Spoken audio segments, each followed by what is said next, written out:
Hello guys, good morning. Shoutout ko pala diyang babae nga taga-call center. Hindi naman lahat yung isa lang na tumawag dito sa akin na ambisyosa na hindi ko maintindihan ko yung pinaglalaban niya. So magme-make up muna ako bago kasi ako pupunta sa party.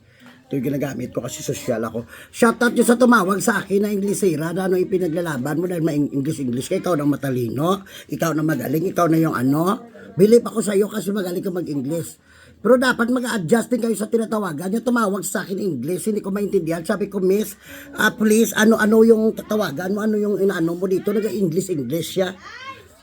Alam niya naman, nakakatapos ko lang graduate ako sa ALS, Alternative Learning System. At least may system. Pero alam ko, nga siyempre, kung paano Englishin ng tama, sa kanya yung bilis-bilis ng niya, parang robot siya. Hoy babae na tumawag dito sa akin, hindi ako yung galit kung taga-call center ka. Kasi trabaho mo, ilagay mo sa tama ang trabaho mo. Hindi porket may sahod ka dyan, tatawag ka dito sa amin sa bundok. Nga naka-English ka. Alam mo naman na ang English dito sa amin, very hard. Because if I speak English, I can't afford to speak English because English word is very hard. Nakabalot talaga yan. So yes, tapos sabi ko sa kanya, ma'am, Tagalogin mo man niya, sorry, hindi kami pwede gumamit ng ibang lingwahe, English. Ay, ala kayo yung customer service, kayo yung mag-adjust, kayo yung Ay naku, kung hindi kayo lahat yan marunong mag-English, hindi tayo yung magkaunawaan dito. Sabi niya, hindi daw pwede gumamit ng ibang lingwahe. Bahala ka dyan kung ano man yung tinawag mo dyan sa akin, nanalo man ako sa kung ano-ano mga parapol dyan o kung ano man yan. Itagalogin nyo lang ha, hindi ako yan dito na buhay sa mundo para mag-adjust sa mga ang bilis-bilis yung magsalita. Tagalog na nahirapan ako mag-English pa. Animal, makaman siguro. Dapat kayo yung, ay blat mo, kayo yung mga matalino, kamo yung mag-adjust sa mga hindi marunong. Magagalit ako yan, hindi yan lahat na call center ya. Nga nag-call center, meron naman Tagalog. Sa kanya yung English na niya lahat. Sana doon kayo sa Amerika, tumira o United States of Calamite. Though hindi man tayo kapagpahinga sa iyo, sabi ko, ang naintindihan ko language na lang, sabi, not other language. So ano magagawa ko kayang language sa amin, Tagalog? Ipatawag kita sa lahat ng mga kamag-anak ko ng mga impacto, mga mangkukulam.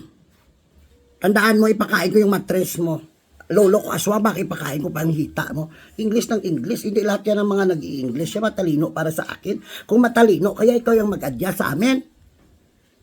Tawag ka dito, alam mo nang bukid dito sa amin, nag-English ka, dapat ka kung tawagan mo yan, trabaho sa mga call center, alam mo naman yung beauty ko pang St. Peter.